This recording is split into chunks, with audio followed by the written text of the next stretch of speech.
hidup ini saudara, sebenarnya bukan soal kaya atau miskin, bukan soal kita punya uang atau tidak, bukan soal kita sehat atau sakit. Tuhan mau kita punya sesuatu yang tidak tergoncang. Shalom.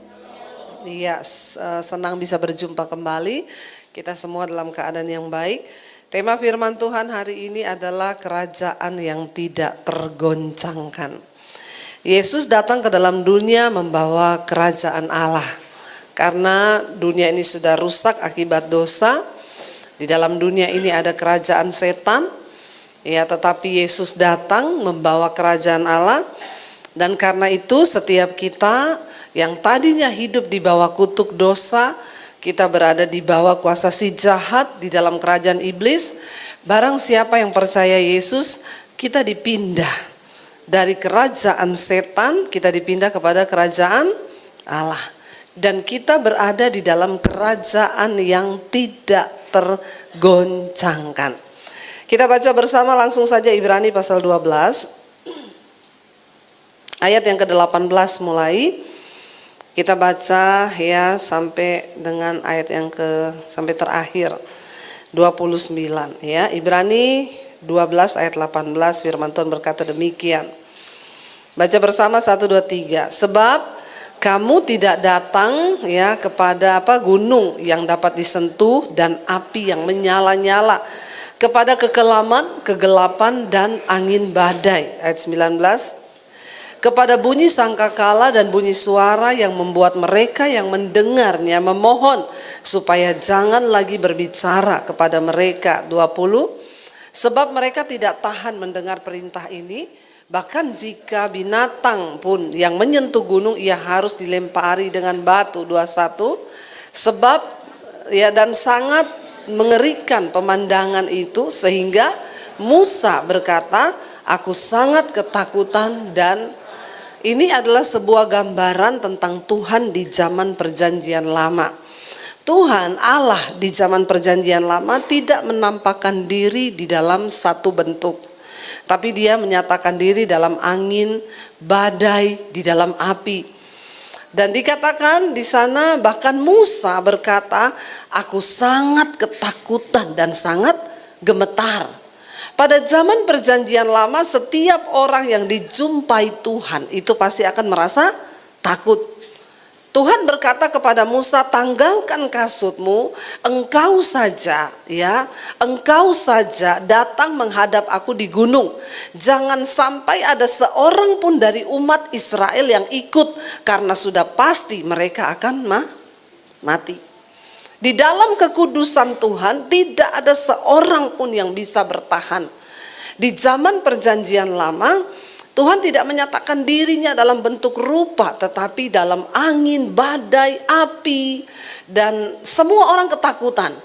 Dan ayat ini berkata, sekarang ini kita tidak lagi datang kepada gunung, kepada api yang menghanguskan. Ya, bahkan pemandangan itu sangat mengerikan sehingga Musa berkata, aku sangat ketakutan dan sangat gemetar. Ya, kita tidak lagi datang kepada Allah yang demikian. Tetapi dikatakan ayat 22 kita baca bersama, tetapi kamu sudah datang kemana? Bukit Sion, ke kota Allah yang hidup, Yerusalem sorgawi, dan kepada beribu-ribu malaikat, suatu kumpulan yang meriah. Lalu ayat 22 berkata 23, dan kepada jemaat anak-anak sulung yang namanya terdaftar di sorga, dan kepada Allah yang menghakimi semua orang, dan kepada roh-roh orang-orang benar yang telah menjadi sempurna. 24. Dan kepada siapa? Yesus pengantara perjanjian baru, dan kepada darah pemercikan yang berbicara lebih kuat daripada darah Habel. Hari ini kita tidak lagi datang di gunung mencari Allah, tetapi kita datang kepada siapa? Yesus. Yesus adalah siapa? Pengantara perjanjian baru. Kita harus percaya bahwa Yesus adalah juru selamat. Saudara, kenapa di dalam perjanjian lama Tuhan tidak menampakkan diri dalam bentuk rupa? Karena Tuhan tidak mau bangsa Israel itu membuat patung yang serupa dengan dia lalu disembah. Ketika Musa naik ke atas gunung, bangsa Israel di bawah, mereka bingung, mereka kumpulin emas-emasnya, cincinnya, antingnya, lalu mereka bikin patung, dan patung itu disembah. Makanya Tuhan hanya menampakkan diri pada zaman dulu dalam bentuk api, badai, angin. Nggak bisa ditiru oleh bangsa Israel. Tetapi Tuhan itu melihat manusia itu memang butuh figur untuk dapat diikuti. Kalau mereka cuma ikut angin, ikut api, sesat terus bangsa itu. Sehingga Allah berinisiatif untuk turun ke dalam dunia dalam rupa manusia. Makanya dikatakan kita sekarang ini datang kepada Yesus. Siapa Yesus? Pengantara perjanjian baru. Kita bersyukur hidup di masa perjanjian baru, di mana semua digenapi di dalam Kristus perjanjian lama itu. Kalau kita masih hidup di perjanjian lama sekarang ini, berat nggak Bapak Ibu? Berat. Makanya kita harus percaya bahwa Yesus adalah juru selamat. Dia adalah Allah yang turun menjadi manusia. Ya, saya tuh sudah melihat nama Yesus itu nama yang berkuasa. Jadi terlalu kasihan kalau ada orang yang tidak percaya bahwa Yesus adalah juru selamat. Tidak percaya bahwa nama Yesus nama yang berkuasa. Saya kemarin waktu ke Semarang, saya pergi lihat sekolah Alkitab yang dibangun. Saya ketemu dengan seorang jemaat mesbah doa, suami istri datang ke sekolah saya. Mereka berkata, kita tahu ibu mau ke sini, kita datang. Bu, kita ini mau bersaksi. Lalu dia cerita, mereka banyak bertumbuh lewat mesbah doa, setiap malam mesbah syukur. Dia bilang, Bu, istri saya ini dulu Kristen, nikah sama saya, ikut agama saya. Saya ini suhu, Bu, saya ini guru di kepercayaan saya bisa panggil roh, arwah-arwah. Saya bisa panggil setan, saya bisa panggil dewa-dewa saya. Nah, ketika istri saya menikah, dia ikut dengan saya. Cuma Bu, saya itu ya bingung, tiba-tiba berapa bulan lalu itu istri saya ini sakit. Sakitnya itu ketakutan, nggak bisa tidur, nggak makan, pokoknya dia matanya buka terus, dia ketakutan. Kadang dia lihat setan, dia apa ya dibawa ke dokter, dokter nggak dapat sakitnya, lalu akhirnya kan karena nggak tidur-tidur, asam lambung segala macam. Dokter tuh bilang sebenarnya ibu ini nggak sakit loh. Tapi kenapa ibu ini bisa seperti ini? Suaminya bingung. Akhirnya suaminya bilang, saya sudah panggil dewa-dewa saya panggil roh-roh, saya bawa dia ke suhu saya yang lebih tinggi ilmunya, tapi nggak bisa sembuh, Bu. Malah yang terakhir ibu tahu, istri saya ini nggak tidur-tidur, dan plus sudah nggak tidur setiap malam, suaminya disuruh elus-elus punggungnya. Kalau suaminya lepas tangannya, istrinya itu manifest, ketakutan. Jadi suaminya ngantuk, pengen tidur, nggak bisa tidur, harus nemeni istri yang nggak tidur, dan harus plus elus-elus punggungnya. Saya mau tanya di sini, ada bapak-bapak yang mau elus-elus istrinya jam 2 malam sampai pagi? Ya, nggak ada kan bapak-bapak? Yang ada emosi kan, marah kan? Istri sakit 1-2 jam aja udah jengkel nih bapak-bapak. Yang di sana bukan bapak-bapak yang di sini. Bapak-bapak di sini semua luar biasa. Ya, suami idola. Amin. Bilang amin buat dirimu sendiri ya. Tapi itu bapak, dia bilang saya stres, Bu. Bayangkan jam 1 malam sampai jam 5 pagi saya harus elus-elus terus punggungnya, Bu. Ya lama-lama bukan cuma dia yang sakit, saya juga stres. Mau ke toilet minta ditemenin karena dia ketakutan. Dia bilang lihat bayangan, lihat apa. Akhirnya dia suaminya ini udah hopeless, sudah nggak tahu mau bagaimana. Dia ingat istriku ini kan dulu Kristen. Ya, cobalah saya bawa ke Tuhannya. Lalu dia punya teman pendeta di satu gereja, ditelepon. Kamu bisa nggak? Ini istri saya di rumah sakit. Ya, ini benar-benar udah parah lagi. Kamu bisa nggak datang? Apa kek, mau doa atau mau apa terserah. Pokoknya sembuhkanlah istri saya ini. Lalu datanglah pendeta ini sama istrinya datang ke rumah sakit. Lalu ditanya, ya kamu mau percaya nggak sama Tuhan Yesus, nama yang berkuasa? Lalu ya istrinya ya karena memang juga sudah hopeless ngomong ya saya percaya. Didoakan. Begitu didoakan, dia bilang dia rasa ya ada satu roh yang keluar dari dalam dirinya. Sejak saat itu dia dimerdekakan. Dia bilang, saya juga nonton semua khotbah ibu tiap malam. Ya akhirnya berat badannya naik, sekarang sembuh total. Ya, dan suaminya waktu itu ditanya, kamu mau ke gereja lagi nggak? Akhirnya suaminya suruh dia balik ke gereja. Dia bilang, saya belum mau Bu, karena saya ini punya jabatan Bu di dalam agamanya. Dia itu suhu, guru. Nah kalau saya itu ke gereja gimana ya? Saya bilang, ya Bapak sudah lihat kuasanya, Bapak harus ikut. Dia bilang, iya Bu, betul, memang nama Yesus itu waktu didoakan dalam nama Yesus. Coba Bapak Ibu ya, kalau ada orang kerasukan, doakan dalam nama Bambang, ya dalam nama Daniel, lihat rohnya pergi enggak.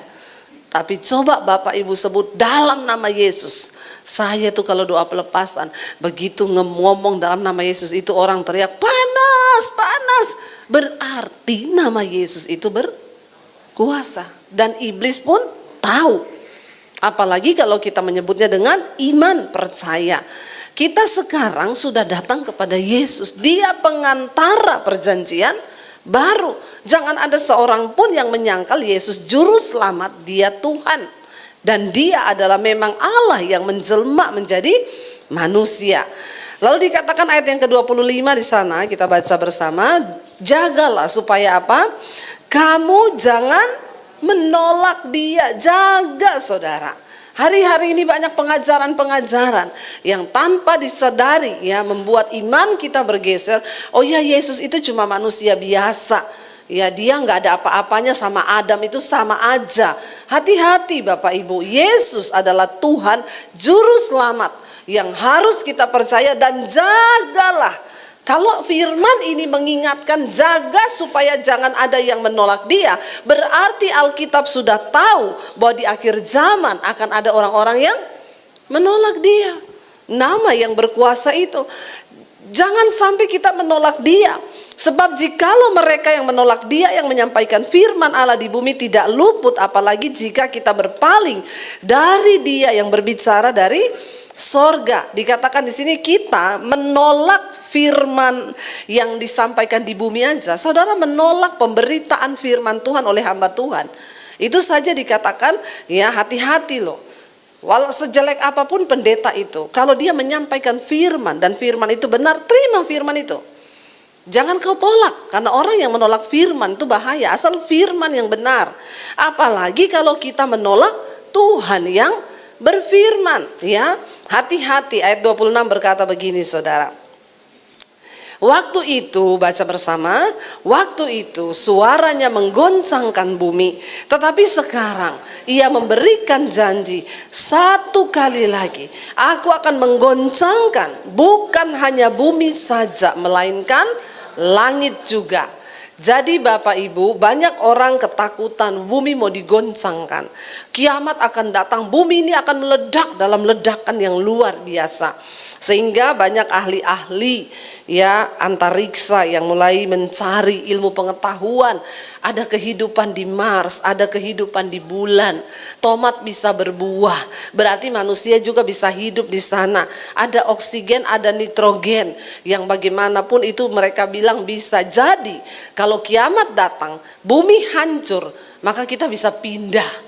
Ya kalau saudara mau silakan, mumpung belum di kafling sama Podomoro. Ya masih bisa cari tempat di sana kafling sendiri. Ya ada orang-orang yang aneh berpikir yang akan meledak ini akan hancur bumi. Mereka lupa ayat ini berkata apa? Bukan hanya bumi saja, melainkan langit juga. Berarti semua yang ada di unsur-unsur langit cakrawala akan hancur secara demikian. Ya di ayat yang lain dikatakan ya bumi akan hancur dalam nyala api yang dahsyat. Bahkan unsur-unsur dunia semua dalam cakrawala planet apa semua akan hancur. Karena kita tahu bahwa semua akan hancur secara demikian, Alkitab bilang betapa suci dan salehnya kita harus hidup. Tidak main-main. Lalu dikatakan ayat yang ke-27, ungkapan satu kali lagi ada tanda seru, itu menunjuk kepada perubahan pada apa yang dapat digoncangkan, karena ia dijadikan supaya tinggal tetap apa yang tidak tergoncangkan. Saudara, Tuhan pernah berjanji satu kali lagi Dia akan menggoncang. Dan ungkapan satu kali lagi ini menunjuk kepada perubahan, kepada sesuatu yang dapat digoncangkan. Dan satu kali lagi itu ya dikatakan dijadikan supaya tinggal tetap apa yang tidak tergoncangkan. Jadi kata satu kali lagi ini perhatikan, bukan hanya berarti sekali.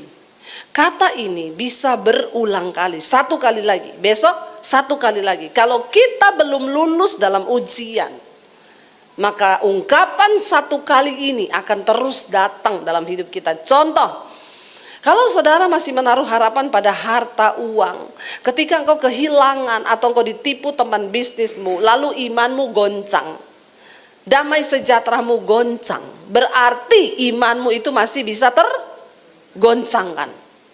Nah, Tuhan akan mengizinkan kalau engkau belum berbalik kepada iman yang benar kepada Tuhan, iman yang tidak tergoncang, maka Tuhan akan mengizinkan satu kali lagi. Saudara mengerti maksud saya?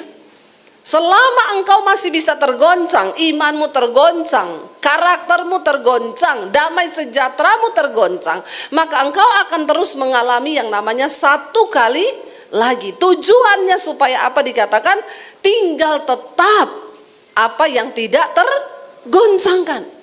Untuk bisa masuk dalam kerajaan yang tidak tergoncangkan, maka kita juga harus punya iman yang tidak tergoncangkan, karakter yang tidak tergoncangkan. Ya, karena orang kalau tergoncang-goncang terus bisa jadi gila. Di sorga tidak ada orang gila. Di sorga orang yang karakternya stabil, ya imannya stabil, tidak mudah digoncang. Makanya Tuhan izinkan dalam hidup kita ini datang masalah, pencobaan, tekanan, ujian. Satu tujuannya supaya kita ini memiliki karakter, memiliki iman yang tidak tergoncang. Contoh, ada orang damai sejahteranya itu tergantung kalau semuanya baik.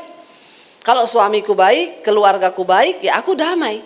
Tapi ketika keluarganya tidak baik, ininya tidak baik, dia nggak damai. Itu artinya engkau masih tergoncangkan.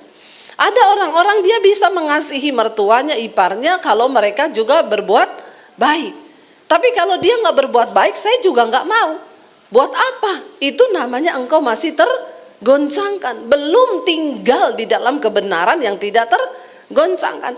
Ada orang-orang ketika mereka miskin, mereka imannya tidak tergoncang kepada Tuhan. Dalam susah dia menangis, Tuhan, apapun keadaan kami Tuhan, kami tetap mengasihi Engkau sekalipun kami miskin.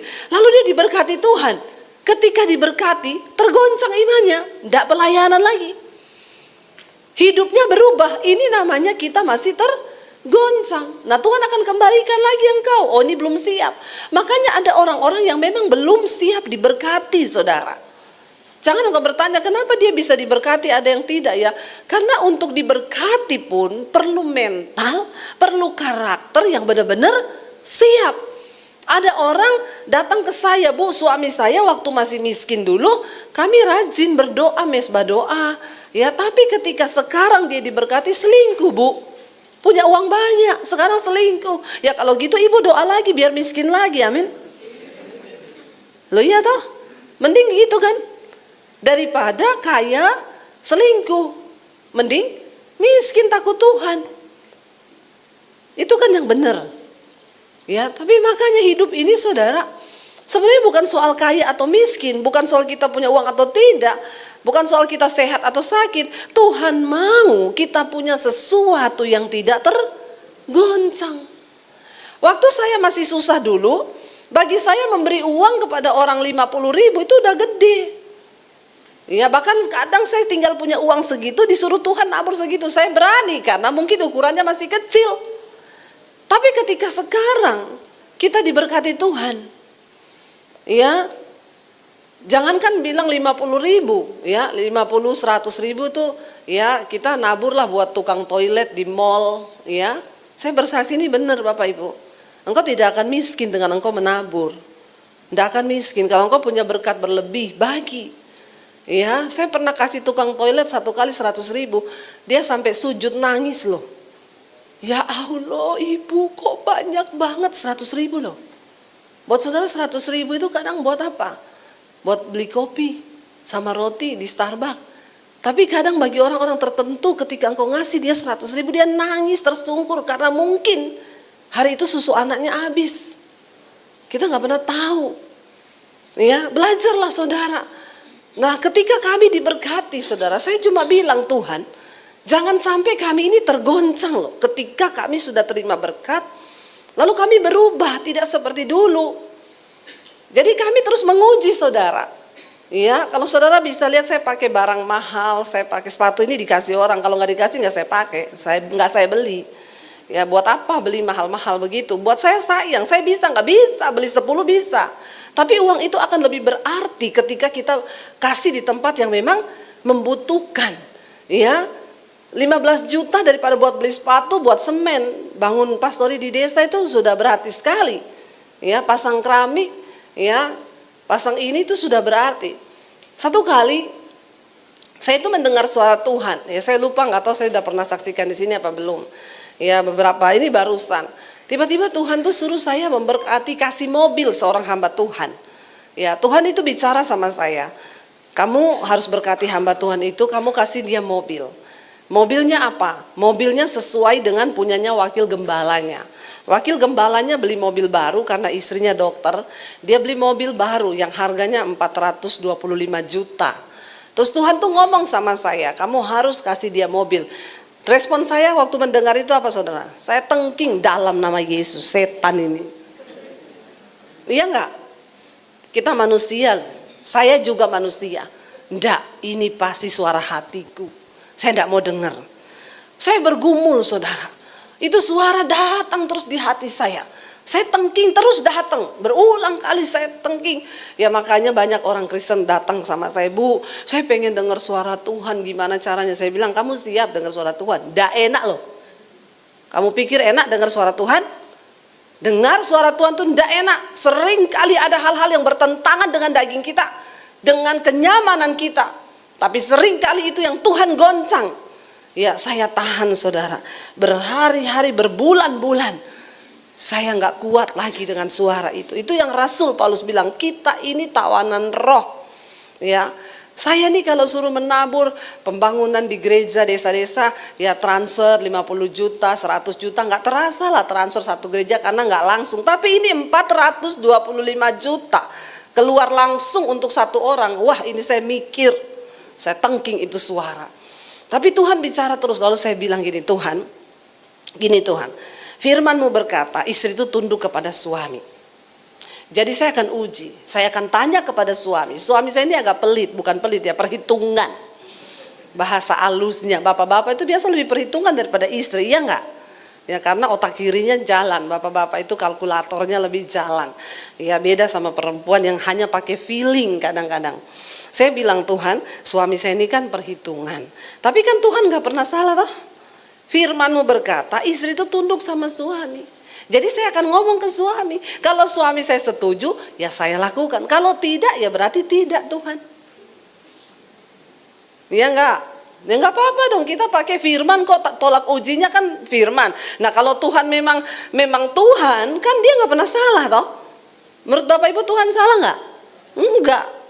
Kita mau utak-atik jalannya seperti apa, Tuhan tetap Tuhan. Dan itulah kebenaran. Lalu satu kali ya kita lagi pelayanan di luar kota, saya itu sudah nggak tahan, saya bilang sama suami saya tuh mau ngomong sesuatu. Apa? Makanya nih kamu menurutmu bagaimana?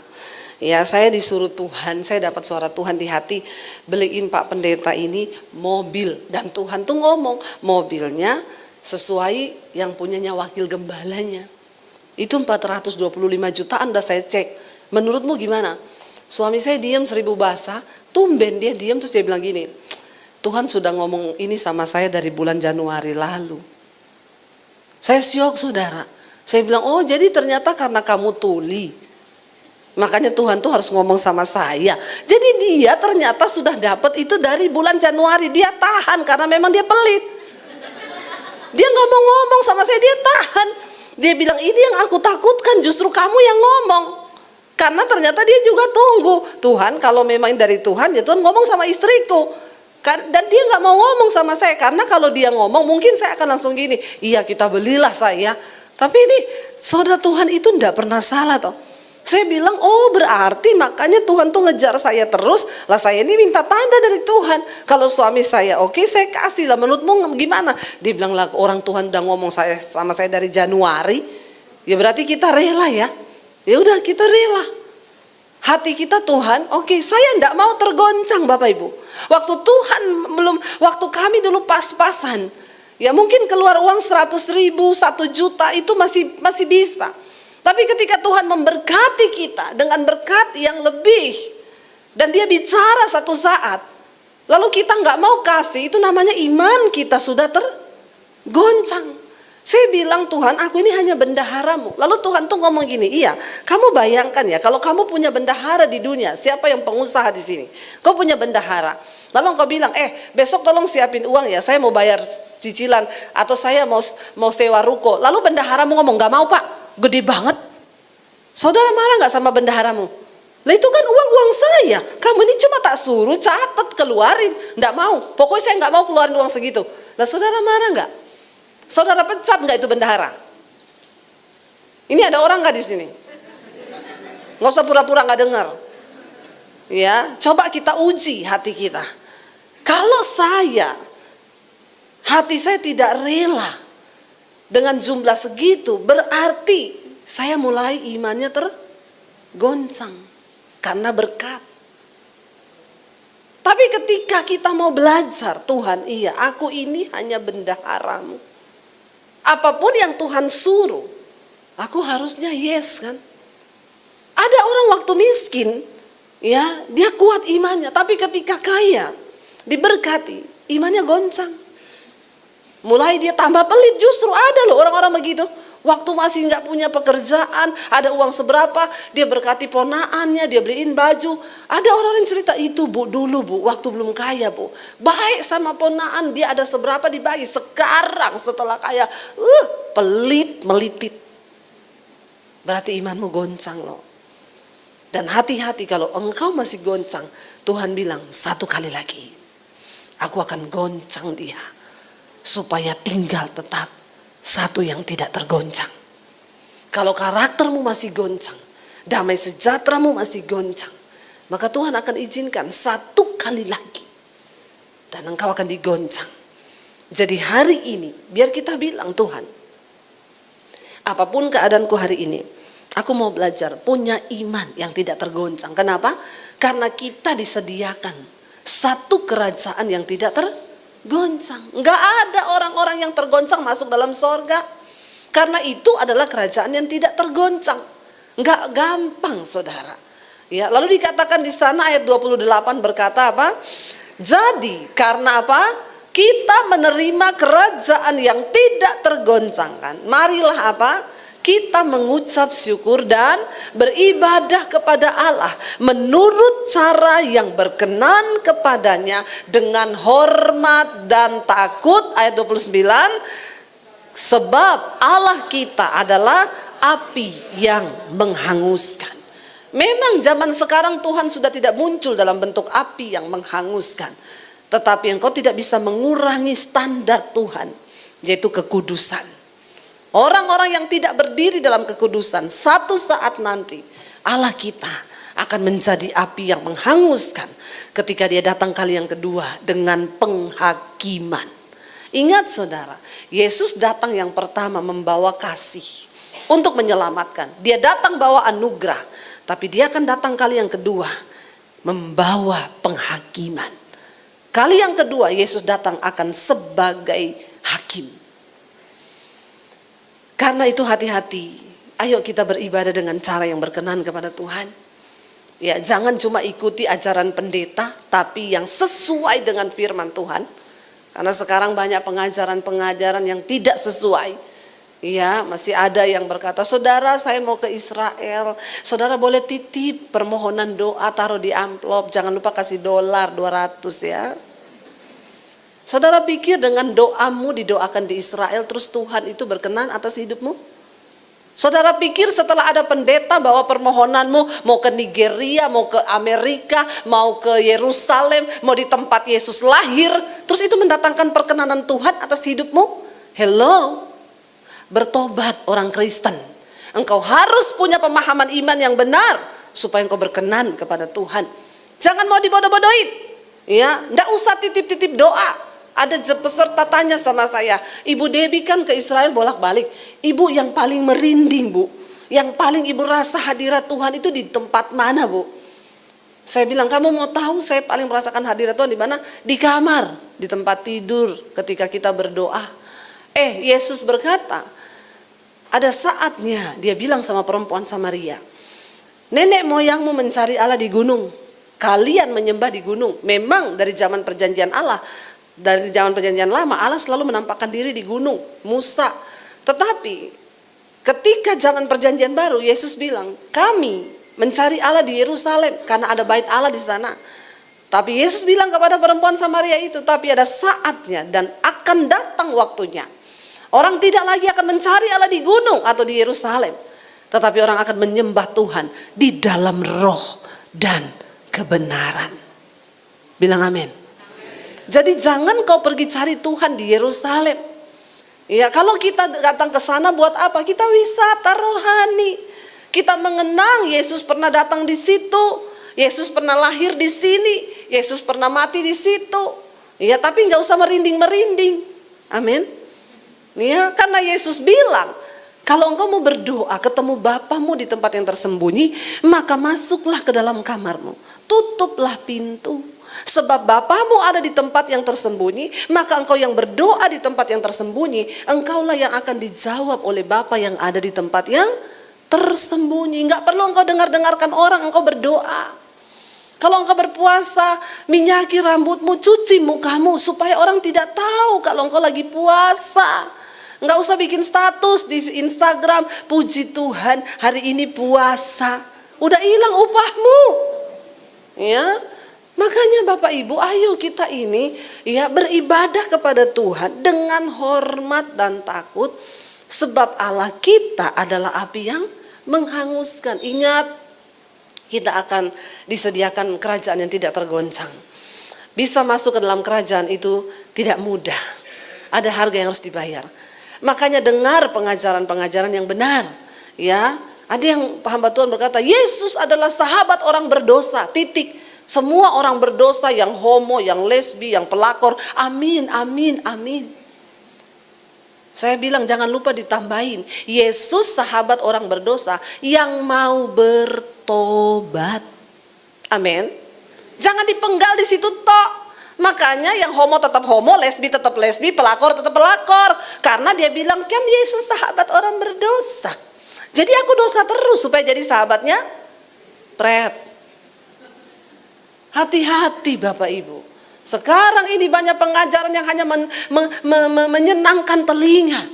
Tapi dengan jelas ayat ini berkata Allah kita adalah api yang menghanguskan.